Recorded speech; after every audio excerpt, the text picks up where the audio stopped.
Welcome to the Common Sense Investing, or CSI Show, with Victor McClure and Guy Allard from McClure Capital Wealth Management Companies. For the next hour, Victor and Guy will use their combined 60-plus years of experience to answer your financial questions with their own brand of plain-spoken language and hard-hitting style. Welcome to the Common Sense Investing Show. I'm Victor McClure. And I'm Guy Allard. Hope everyone is enjoying this beautiful, sunny Saturday day. I hope everybody that wanted to vote early voted early. Saturday day, that's redundant, isn't it? It would just be Saturday. You're in like Denton County and they had lions there. I live in Prosper. No lions, no nothing. I went the first day and there was a line. They said Dallas and Denton were really bad.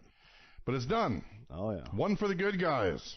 And you all out there can decide who that is. The market's going up and down. A lot of people worried about it right now. As you can see, the roller coaster the market is on has gone, whew, it's getting really, really volatile right now.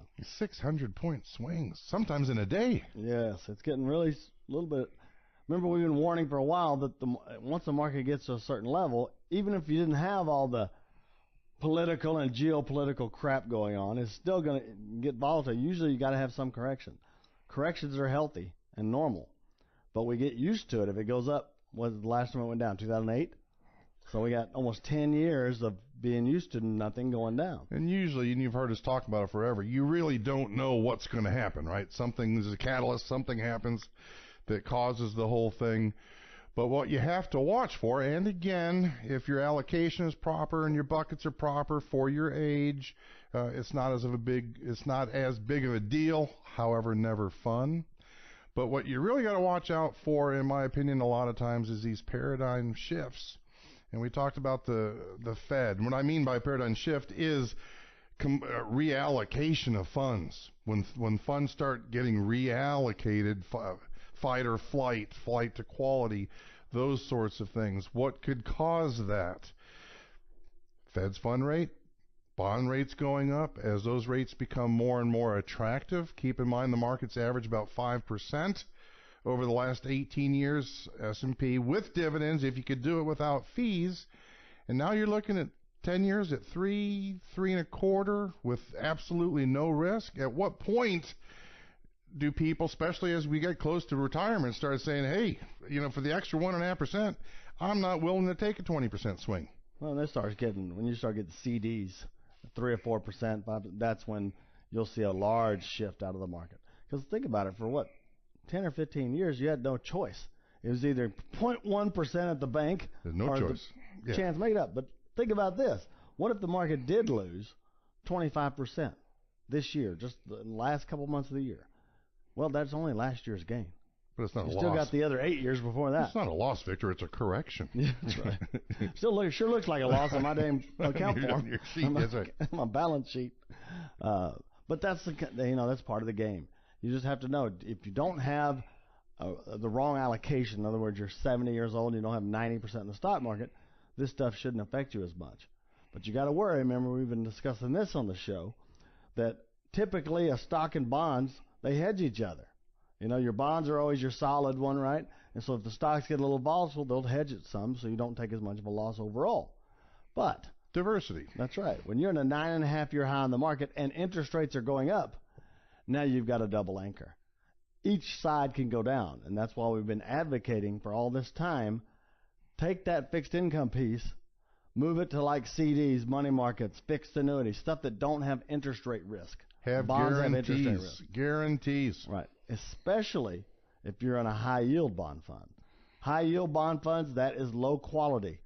Like I said, they used to be called junk bonds. There is zero difference between a high-yield bond and a junk bond. Zero. But it sounds better.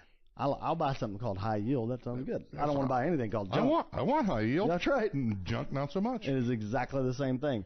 They get hurt the worst. The lower quality kind of bonds and the longer maturities. In other words, I got a 10-year bond, 20-year bond. They're going to go down exponentially worse than a 2-year AAA bond. Those things won't get affected as much. So what you've got to do, even in your 401ks, I'm getting a lot of 401ks sent to me lately saying, hey, could you help me with this 401k? Problem is, a lot of them don't have a short-term bond fund.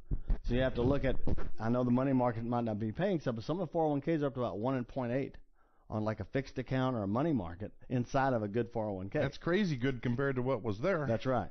So it doesn't matter. You need to move that fixed piece into something safer because you got to have a hedge. In other words, you can't have everything you've saved your entire life at risk. You just can't, right? So make sure all your 401ks, any of your accounts, get those balanced. Remember, the rules have been around forever, rule of 100s. 100 minus your age is the most you should have at risk. The easier way is just whatever your age is, that's how much you should have safe. Does that mean that's a hard and fast rule you can never break? Of course not. But you can think about it. Let's say you're 40 years old, you should have 40% safe, right? If you went to 50, 60, nobody's going to bother you. You know, it's still not out of line. Now, if you're an 80-year-old and you got 95% at risk, that's when it really comes into play. Everything can be forgiving when you're younger, right? Because you got a lot of time. You have time. Not in my family. Apparently everybody croaks by 70. But Stop it. But most people. And so make sure when you're ever doing an allocation of a portfolio, pay real good attention. You know, people spend more time planning a vacation than looking at their 401k options over years. So you got to be really careful with that. And be careful if you're one of the few out there that, life has dealt a bad hand to, or you had a lot of kids, or you just weren't able to save as much as you wanted to. That particular group seems to get hurt the worst. You know, when it comes to bills, they're the ones that can least afford late charges, but they're always late because they're on the cusp and they're paying more. They're also the ones that Victor and I see when it comes to retirement that have a smaller amount saved, $50, $150, maybe a couple $100,000, but they have a bigger lifestyle or they want a bigger lifestyle, and they're the ones that will take more risk because they're chasing high yield bonds or the higher yield, the stocks that pay more, which are smaller caps or mid caps or different things. And it's just the opposite. At some point, what you have is what you have. You little Yogi Berra here. And what you have is okay. You really need to plan to stay within that budget, and life will be very good for you. It's always amazing to me, like, if you look at statistics, when you think wealthier people would be more risk takers. Right. And people with less because they can afford you. That's right. Yeah. It's exactly the opposite. It is exactly the opposite, even when you're buying lotto tickets. That we didn't win the giant jackpot. I didn't. So I did have a ticket. But think about it. They buy lotto tickets like 3 or 4 to 1 for somebody that has more money. That's right. When we've been talking to people for 30-something years each. Isn't that a 401k? A form of? Right. No. So what you've got is all these different things. And you'll find the people that are the really risk takers, have less than the other ones. That's right. And so is there a lesson there? I don't know. But behavioral finance, huh? You talk to the wealthiest people, look at their money. There's a lot of it safe. Lots of it. And that's when tax-free bonds, the un-AMT, alternative minimum tax ones, can do you really well because you got all this money. It's all guaranteed, and all your income's tax-free, and you're in the highest bracket, and you're maximizing everything. You ever want to see something funny? Remember, most of these politicians will put their portfolio out there that you can look at. Not all of them, but a lot of them. And you'll find the ones usually pushing for higher taxes have millions, tens of millions of dollars in municipal bonds because they're only going to tax their $170,000 salary. They said, it's not fair that I'm paying this, but not the $6 million a year they have coming in tax-free bonds. So it's always strange to me. I'm like, isn't that kind of... Now, if you had it in earned income, then they know it would affect them. So people always want to raise taxes if it doesn't affect them, right? Can I digress completely for a second? Sure. Read an article earlier this week by Warren Buffett, which is funny. He goes, I can solve this deficit problem in 2 minutes. And you go on and read the article, speaking of the $170,000 salary.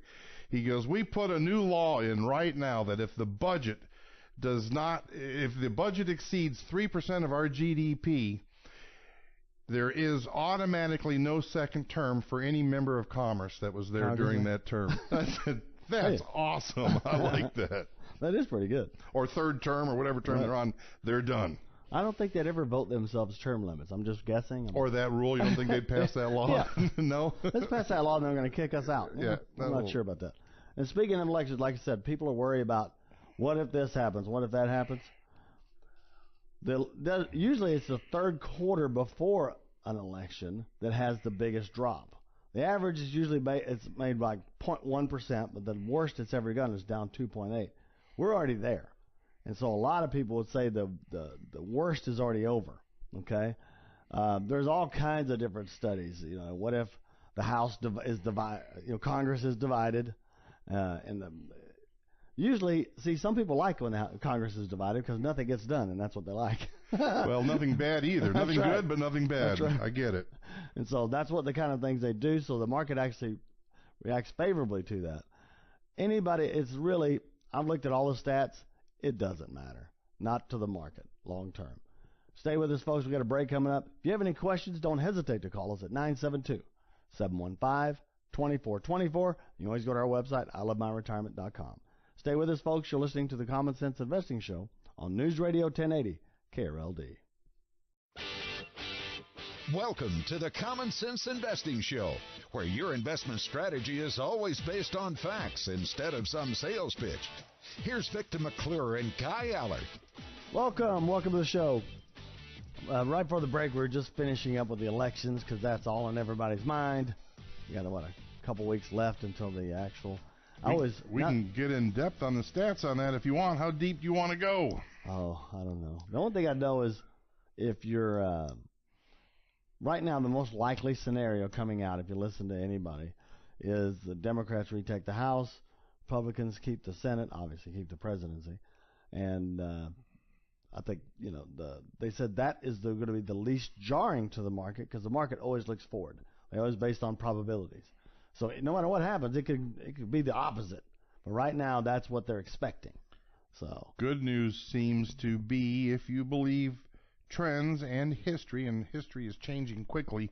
I mean, history's not changing, but the future is separating itself from what happened in the past quickly. But after the midterms, market has a tendency to do rather well. That's right. So we'll see. Who knows? I'm a little worried, but not really. Not in the market stuff. I'm worried about other stuff. There's a lot of global stuff that's dragging us, that can drag us down right now. Oh, yeah. There's one thing I want to talk about. Let's talk about there's almost an epidemic when divorces among older people and passing away obviously has always been there, but it's increasing a lot over the years. Once the kids get out of the thing, a lot of people divorcing, a lot of people staying together for the kids, that kind of thing. That's a good thing. And so what you've got is what the problem is, there's 56% of women allow the men to take control and do all of the finances, and they kind of stay out of it. And you'd think it would be an older woman issue, but it's not. 61% of millennial women that are married let their husbands do everything. And they state, it's like 80% of them state why they did that is, well, they think they know more. The husband knows more about that particular issue. The problem is, when they get divorced, is these women don't know what's going on with the fight. It could happen the other way too. I've got plenty of clients where the woman handles everything. Sure. I go, but this is becoming a real issue because once they get divorced or the husband dies, now 80-something% of them will say, I wish I would have learned more about this. Because a lot of them it's a rude awakening. It can be positive and negative. I've been doing this 30-something years. Somebody comes in, I didn't even know we had that account, Sure. So that's a good story, right? Right. Then the other one said, oh my gosh, I would have never agreed to that. I didn't know what he was doing. I thought for sure he was doing the right thing, blah, blah, blah. My suggestion to everyone out there, all the listeners, if you're a wife that lets your husband, or vice versa, you might want to get involved. At least go to the financial planner, go with them and listen to it. You might not understand anything at first or whatever because you've always let them handle it. But you need to start getting aware of these finances. And I'm sure whether it's the husband that does it or the wife, they come back and they share with you what was going on, and I'm sure they include you in the decision. But remember when you were in grade school and the teacher went to the first row of your class and told everyone in the first row a story and asked each one of you to turn around and tell that story to the person behind them, and then when it got 6 or 7 deep, however many rows you had, the guy at the end of the row would stand up and recant the story. It was completely different than the front. Not that would happen to that degree, But it's better if you're there. You get the emotion, you get the whole thing, opposed to maybe getting it secondhand. I know a lot of us like to take the path of least resistance. You don't have to get up, you don't have to go, you don't have to reschedule it. You got a busy day, and now you got to go see your planner. But it's worth it. Take the time and be involved. There's another interesting thing. So that when they take these same people that were not involved and they got divorced or whatever, and they got married again, 80-something% now are involved that were never involved before. So that's good. That means we're learning. That's right. Always take a look at, like I said, my wife is not a financial advisor like me, obviously. And so I'm trying to get her into it. It's just difficult because, a lot of them don't have that kind of, they don't want to look at it, But you still, whatever it is, please get involved in it because things happen and you don't want to be that one that's caught flat-footed, And you also got to make sure you want a balance of your both your wants and needs, right? One spouse might be very aggressive, the other spouse might be very conservative. You'll go in the middle, right? Women have a tendency, not stereotyping, but to be the maternal and more conservative. A lot of people that we work with that are manufacturers, their wives run the company books, right? And they're usually very good with it, right? So make sure you get involved because you are a couple, and then when that thing comes out, you don't want to blame, you're dying at your dead husband or whatever. Oh, he messed it up. Be involved. Yeah. Okay. So no matter what, because the gender roles, I don't think should have anything to do with this. It's not the 50s anymore. I know that, like with my wife, she's not interested in it. But try to get interested because anything can happen out there. All right. Another thing, the tax deductibility of meals.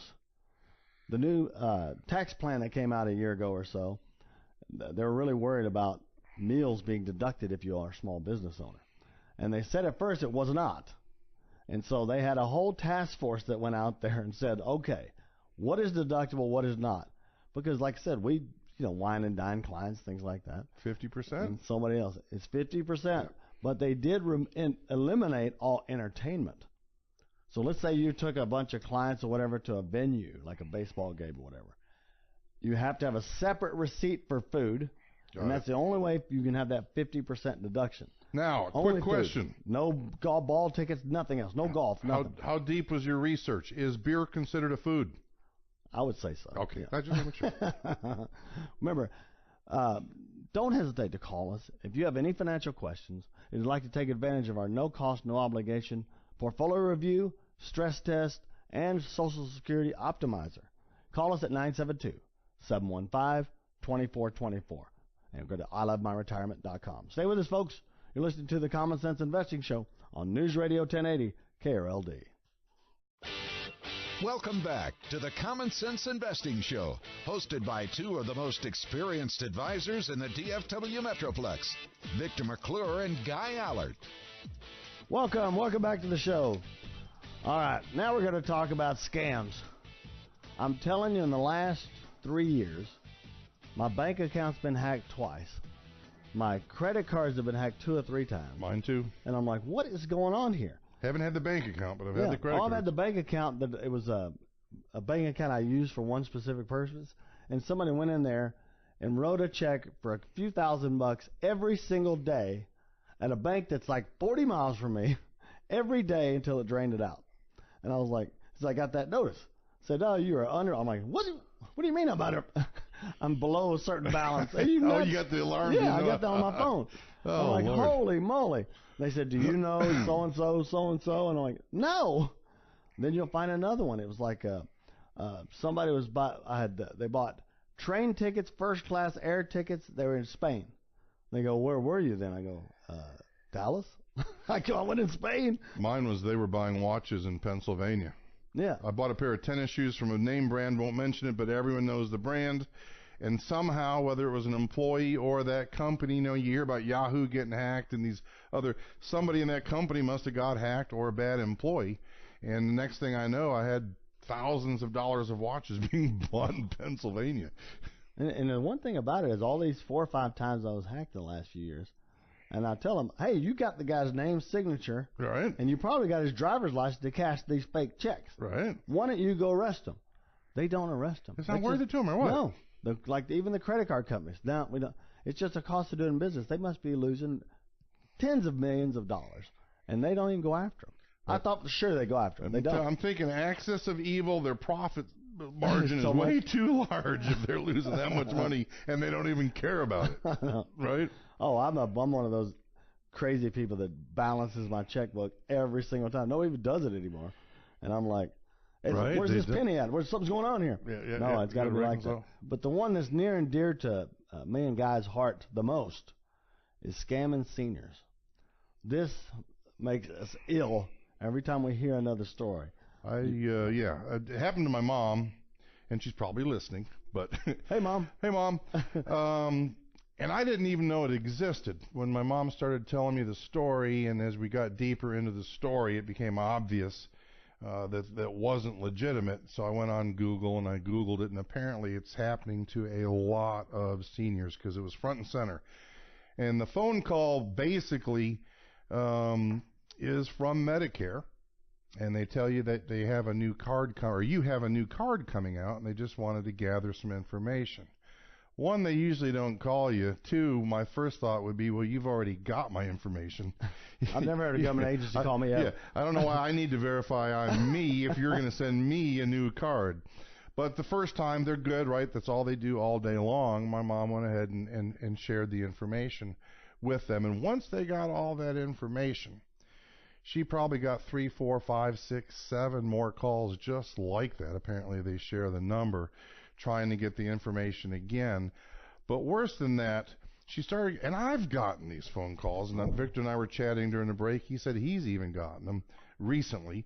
She started getting phone calls from people, oh, don't hang up, we're calling about your pain. And then somebody would come on the phone. I got 2 of them this week. I got one today, this morning, and asked her about her lower back pain. Now, my mom has some hip problems and some no meds. She's 88, very healthy, but no back pain. She goes, no, I don't have back pain. So, well, what about your knee? No, my knees are fine. No. Are you sure you don't have back pain? What about your neck?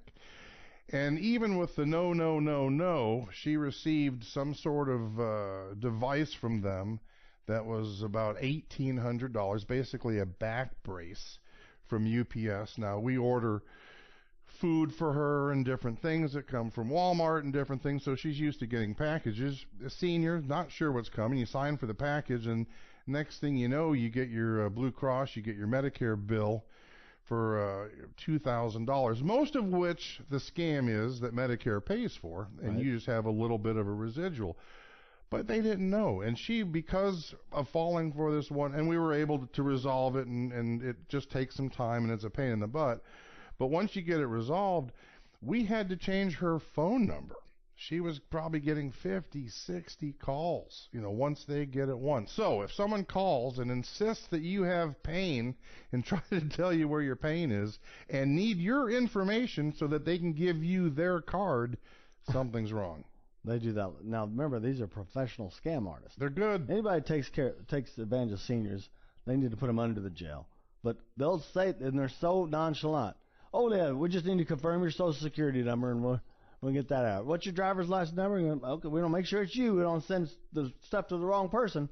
And it fools them so many times. And it just, because these are professionals. That's right. They know exactly how to get this information. And sound like they're just confirming to make sure they're going to send it to the correct place. Be very careful out there. If you find anything like that, report it as well. We got a break coming up, folks. Don't hesitate to call us if you have any questions. Our website is ilovemyretirement.com. We've been doing this for 30-something years each, and we've never had a single complaint. Stay with us, folks. You're listening to the Common Sense Investing Show on News Radio 1080 KRLD. Welcome to the Common Sense Investing Show, the home of plain-spoken, no-nonsense answers to your financial questions. Welcome to the show. I wanted to share something with everyone. Do you remember that rule that's been around forever? It was actually invented by a California financial planner in the early 90s, actually. Well, quit teasing us. What's the rule? Do and tell. All the academics proved it and reproved it and go, well, how did this financial planner figure it out? We're the academics. Oh, the withdrawal. The 4% rule. Ah, I knew where you're going. Basically, how the 4% rule was devised, they did all kinds of probability analysis to figure out, all right, what is a safe withdrawal rate to keep my money together? regardless of what I'm invested in. You obviously have some in the stock market. And so it said you can take out 4% a year and increase that with inflation every year. Okay? And it would give you a 90% chance of not running out of money over a 30-year retirement. And that's aggravating that at 4% you couldn't get to 100. No. You know what I think mean? about it. Think about it. If your principal, if it's just in a CD making 0, 4% would take 25 years, right? So it makes sense it would last 30. Right. The only issue is inflation. Inflation starts really wreaking havoc. Tell me, I would never think I'd have a $700 electric bill. When I used to have a house that I ran the electricity everywhere, 100-watt bulbs, and I got LEDs, and I'm paying twice the much. They just charged me for it. I would have never guessed that, you go to, lucky I don't have any little kids anymore. But daycare, some of these daycares are a couple $1,000s a month for one kid. I was squawking when it was like $300 a month. And so there's so many things that we just didn't realize. Whoever thought the average car would be $40-something thousand? I know Go try to buy a pickup or a truck right now and see what it is. I saw this one at the Chevrolet dealership. It was jacked up, had these wheels like a Baja, and I go, that's a pretty neat truck. My son's turning 16. Maybe I'll get him that. I looked at the sticker. It was $140,000. I saw one of those. Crazy. I was like, oh my. And the salesman told me, though, I didn't realize it was an investment. He goes, no, those go up in value. I said, especially with a 16-year-old driving. Are you nuts? Can you imagine the insurance on that for a 16-year-old? $140,000 for a pickup. Nobody would ever, that couldn't even fathom that. So that's why I'm telling you, inflation will eat up. The problem with the 4% rule is this century, it quit working. Because the rates are so low, right? Rates are low, and this century started out with a couple down years. Remember that? So what has happened is if you took that 4% out, let's say you had $1 million, you have $300,000 left if you got 100% of the S&P 500. Now, how many people ever get 100% of the S&P 500? Even Vanguard doesn't give you 100%. They give you about 99, but 99.5. That's right. Nobody does. The average money manager is about 1% less than the S&P. The average investor is about 2% less than the S&P. Which is like 2.5% for the last 20 years. It's terrible. So it's made 4.97. So you're talking about the average money manager maybe 4. I mean, right? Yep. 5 to 4. Average person 2.5. But yet go sit with a money manager when he wants your business. He's talking 7 to 12% is what he's going to average. I'm just what saying. They're doing is just going to take from like 09 to now. That's right. That's right. Don't look back at those other years. They selective statistics. So now I'm doing the numbers. So I've got 30% of my money left. It's supposed to last 30 years. So we can see what's happening now. I don't even have this year on there when now the market's gone crazy this year, right? Take some significant down year. I could be out of money in my first half of my retirement. But even more important is if you just shave 1% off of that S&P return, which remember, nobody's 100% stocks anyway. Right. You're going to be 1% less, trust me, on the overall portfolio. That's right. So if you do that, you ran out of money in 14 years of retirement. They've told you all these years that 4% rule is going to work. And you ran out in 14 years instead of 30. So what do you do? What do you do when the 4% rule doesn't work? Remember, we talked about this in the end of 2013. They said, no, the safe withdrawal rate is 2.8%. Okay, 2.8%. So if you can, and I'm worried about that having an issue too, but let's say you can live on 2% of your money a year. In other words, Social Security, I need another $50,000 out of my portfolio. And if that's not more than, say, 2 to 3% of your portfolio, you're probably okay. But what if it's not? What if you really planned on 4 or 5% coming out? Well, you run a serious risk of running out of money. Now, some people say, well, that is you're grabbing a time period where the market went down at first. Well, I'm just grabbing from 2000. It just happened to go down the first couple of years. But what are we doing now? The market's gone up 9.5 years in a row. It is extremely likely you could have a couple of down years in your beginning of retirement and have the exact same thing happen. So what is a safer way to get more income and not worry about the dang rules or whatever? And before you get into that, I would add just briefly, to me it's much more important to grab a current section of time, be it 10, 20, 30 years. Things have changed so much since the 20s, 30s, 40s, 50s. Think of all that's changed. It's a completely different world now. You go to my dad's office in the 70s, and they're smoking and joking in there and drinking scotch. Martini lunches, right? Right? The whole thing. It's a whole different world now. Ordered from a catalog, That's not right. from the internet. We used to drive around, right? You wouldn't see one person in one car without cigarettes. Oh, the ashtray full. Yeah, filling you over. never see it. No, It was in every airplane. Windows rolled up. So that's what I'm saying. You want to take a recent period. The things have changed. The market isn't making 10% a year anymore. Don't get me wrong. 2017 it made 20-something%. And by making 20-something% in 2017, that brought the overall average this century to 5. I know. And so it's just not doing that anymore. So what are you going to do? Live in the present. Well, the one thing you got to do is get something with some guaranteed income. You know, once long bonds get a little better, right now they're not great. We'll add them in. Right? You can ladder some bonds, fixed annuities. You know, they don't have interest rate risk, so you're not going to have risk there. They'll pay you more income per dollar. Maybe CDs if the banks ever become generous. Right. What you have to protect yourself against longevity risk if you live long enough. Now, what I'll find is a couple, or one of the couple says, well, my parents didn't live that long. The other one, mine did. Everything you got to plan for. Social Security, your withdrawal rates have to be for both of you. A couple has a lot higher rate of living longer than individuals. We'll talk about that more when we return from the break.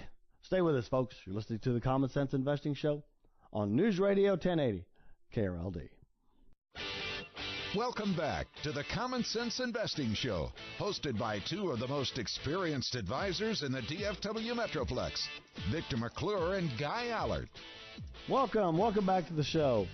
The one thing we haven't talked about this year, we're going to recap here in a second, but everybody out there needs to have a written retirement plan if you're over 40. You have to have one. Some broker telling you you're fine, stay the course, we've got a plan, is not really a plan. It needs to be in writing, and not just showing you what positions you have.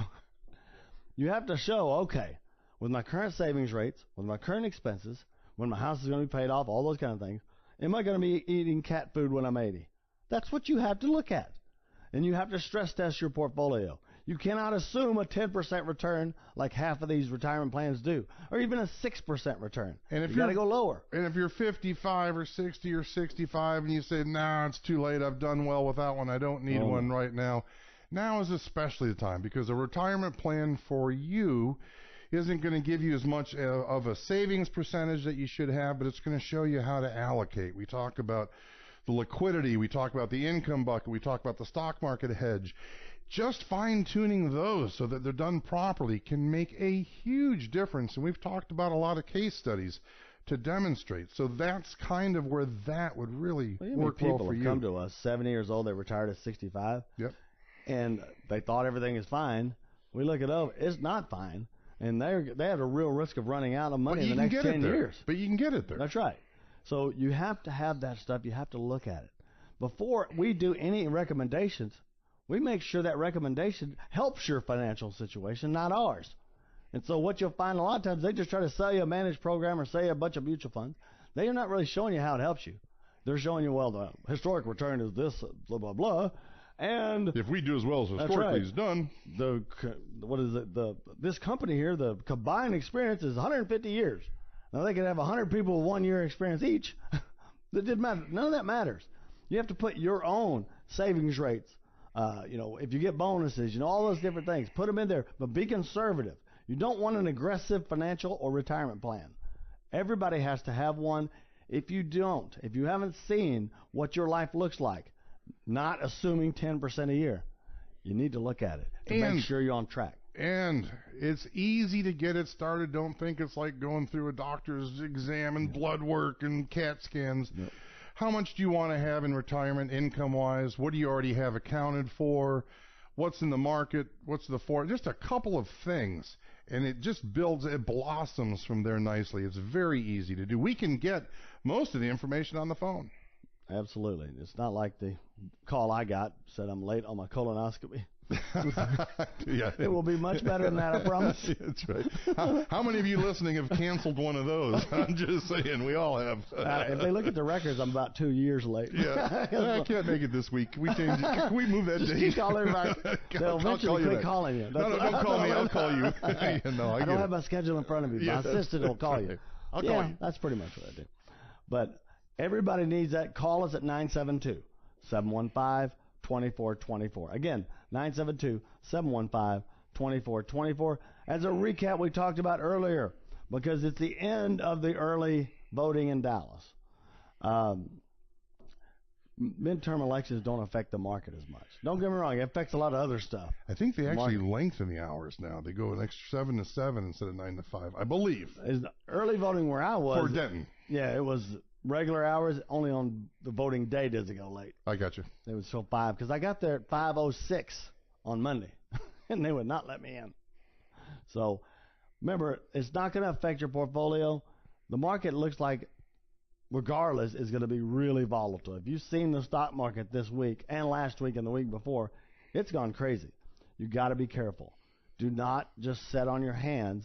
If you're over allocated in a specific asset class that's going down too much, you need to reconsider that allocation. NASDAQ is having a heck of a time. Oh, they're down 10, 15% already. Just Hard be careful. If you need help with that, call us at 972-715-2424. We're talking about if you're a spouse, right? If you're a married couple and one of you is predominantly the one that does the finances, I challenge all of those people to please get involved to some degree, because they're becoming an epidemic when people get divorced and the spouse that's not that tuned to the finances is having real problems. It's becoming very hard. And it might not be divorce. It might be they pass away. But they're really having difficulty. 80-something% of those people say they wish they would have got more involved because they didn't realize this was going to happen. The only good news in that story is 80-something% of people that get married the second time are now involved. They will never not be involved again. That's right. Those are all good things. Everybody should be. And I know it might not be your cup of tea. There's a lot of things not my cup of tea. You know, like shopping with my mother-in-law. It's not good. I'm just saying. Oh, you had to bring that up. It's 10 hours. I'm like, how long are you going to look at that one rack of clothes? Well, never mind. And remember, your deductible meals are still deductible for all you business owners out there. 50%. That's right. Entertainment's out. They got the kibosh. Beer is considered food. That's right. I'm going to tell the waiter to always put my beer order as a food, an appetizer. Hops, barley, absolutely food. That's right. And we also learned today the 4% rule has not worked this century. You have to rethink how you plan to retire. We can give you ideas if you want, but the 4% rule that's been around since the early 90s, that has been the bedrock of retirement planning, didn't work. It quit working this century. So you have to make other plans. Stay current. Right. Stay with that and just be very careful with it. Remember, we offer no cost, no obligation retirement plan, stress test, Social Security Optimizer, and any questions you might have, call us at 972-715-2424. Again, 972-715-2424. You can always go to our website, ilovemyretirement.com. I'm Victor McClure for Guy Allert. We always appreciate your time.